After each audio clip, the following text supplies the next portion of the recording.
Hey guys, it's Victoria. Welcome back to my channel. In today's video, I'm going to be sharing my updated polygel removal process. So here are the nails. These were my back to school nails that I did about 2 weeks ago, and it's time to remove them. So let's go ahead and get into it. The first thing you want to do is remove anything that's raised from the surface. So like rhinestones, you just want to use some cuticle nippers and get them off.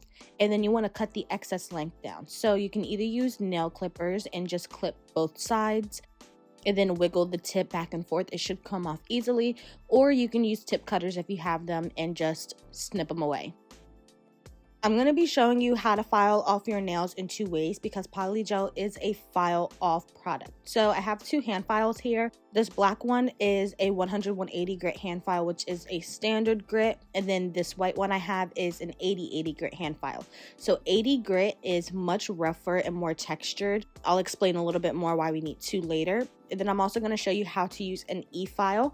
So here I have my normal e-file that has a box with the control settings on it, and then I also have this handheld one, which is a little more affordable. So just showing you some different options. You don't need a dust collector. I just like to have one. If you lay a towel down, you'll be just fine because it is going to get super messy.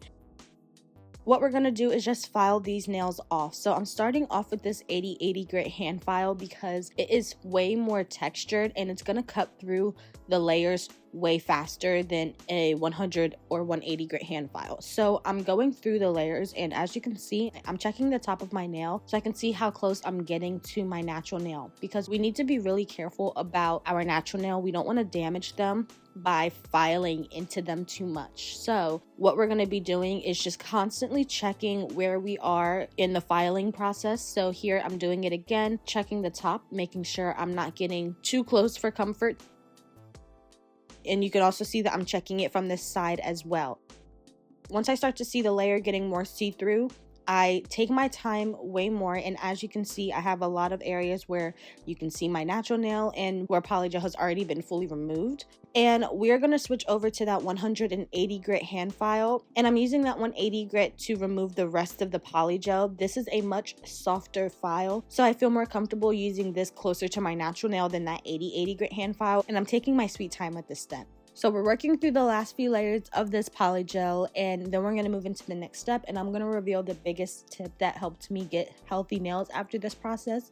So we're going to remove what's left over with acetone. So as you can see, there is my natural nail, but there are a couple layers of base coat on top of that. So the biggest tip is when I prepped my nails for this polygel set, I used 2 to 3 layers of base coat. 1 is recommended, but when you add multiple, it creates a bigger barrier between your natural nail and the polygel. And I felt much more comfortable filing down to that base coat layer than to my natural nail or to just 1 layer of base coat.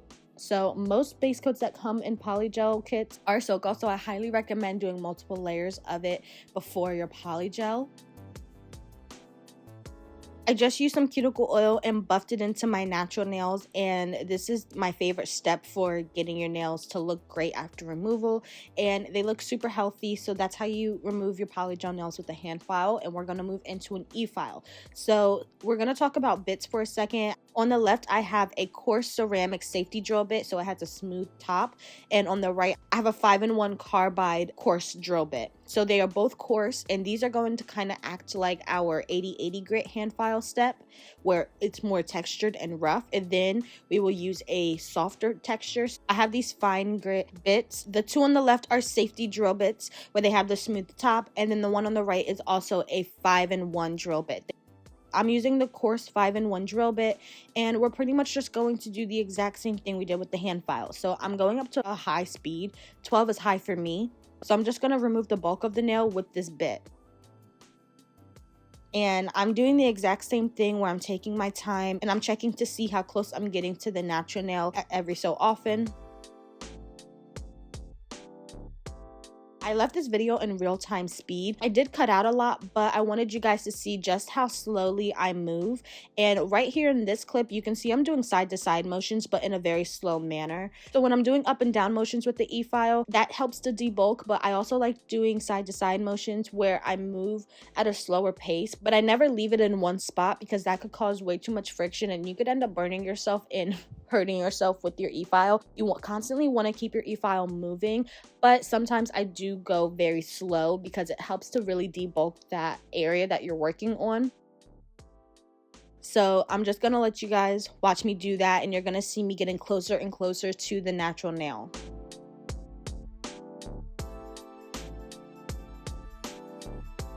Okay, so here's what it's looking like. That's good enough for me, and I'm going to do the exact same thing to the others. Remember, this step is just debulking. In a second, we will switch over to the finer drill bits. So as you can see, these are super see-through. So I'm going to use my Kiara Sky Fine Safety Drill Bit. This is going at a lower speed because, again, this is very close to our natural nail and we really need to be careful.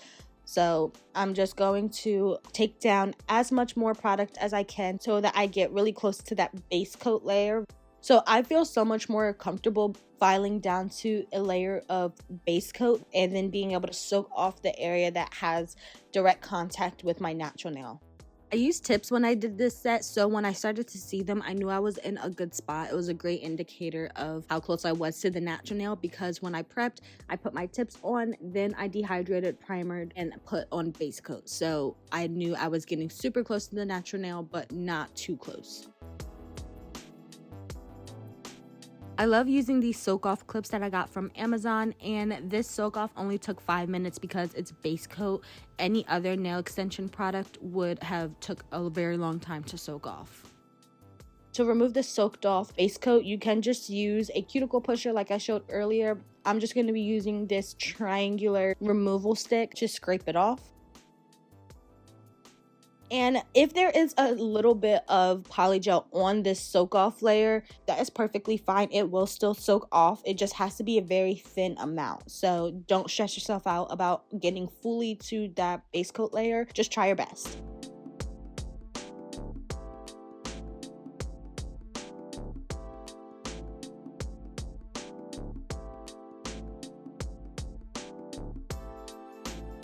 And again, I'm using that same cuticle oil and buffer sponge to just smooth out the nail.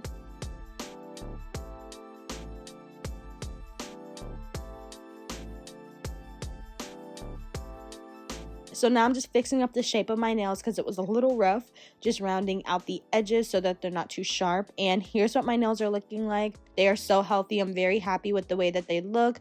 They weren't too thin and there aren't a bunch of scratch marks on them. So I'm going to do the exact same thing to my other hand, as you can see.